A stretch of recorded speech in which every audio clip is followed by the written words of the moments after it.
this new episode of Language for Dummies. This time we have a special guest from Australia that's going to teach us some Australian slang.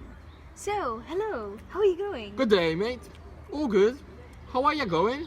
How I'm going? I'm not sure I understand. Can you please explain it to me? How are you going is like, how are you? It is very important in Australia and probably the most common question that will be asked from you.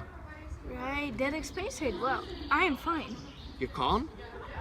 I'm so sorry to ask, but can you explain it again? You can't means, Derp, derpity, derp, derp, derp. are you sure? Oh, right, yes, and I'm sure. Well, as we can see, there's a lot to learn about Australian slang, and it's kind of difficult to have a conversation with somebody who is a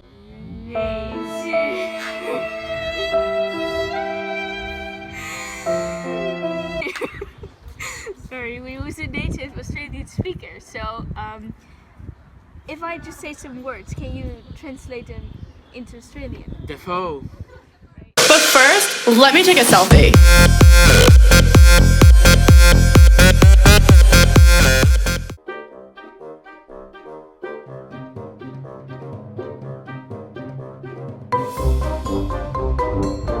Australian English came to be after the British convict people came to colonize the island.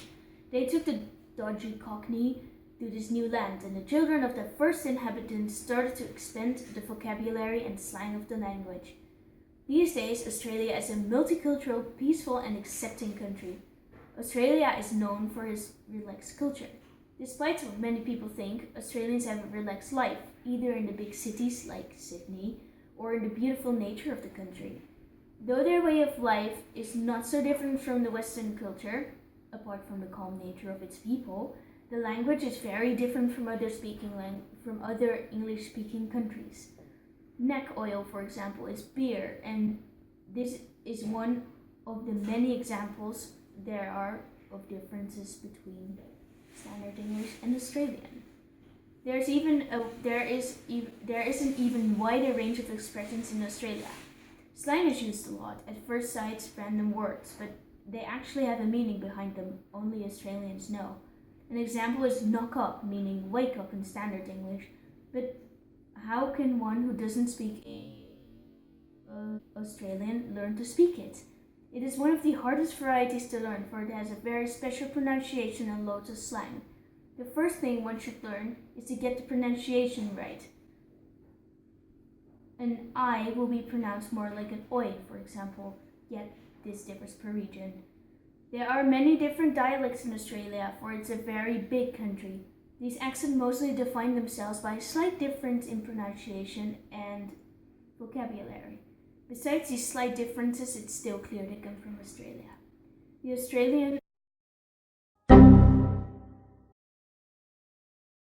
variety of English doesn't have much in common with Standard English, apart from the grammar and loads of words. It's different because of its slang, wide range of interesting vocabulary, and pronunciation. Australia, its language and people are different from the rest of the world, and this has definitely to do with its past and its language. The people are relaxed, which can be heard in the language as well, for they shorten words and sayings and sometimes don't even finish words. Australian is a very special variety of English, and definitely not one that should be forgotten. This was Language for Dummies. Good day.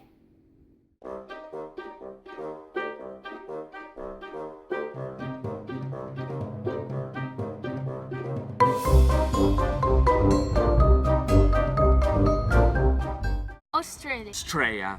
Football. Footy. Chocolate. Chocky. Laptop. Leppy. Afternoon. Arvo. Breakfast. Brecky. Tomorrow. Tomorrow. Dressing. Aggro. Birthday. Birthday. Facebook. Facey. Sunglasses. Sunnies. Christmas. Chrissy. Well, thank you for the small talk about Australian slang. As we can see, there's a big difference between English and Australian, and there's a lot to learn. Well, this was another episode of Language for Dummies. I hope you guys enjoyed. Catch you later. Hey, Raspberry.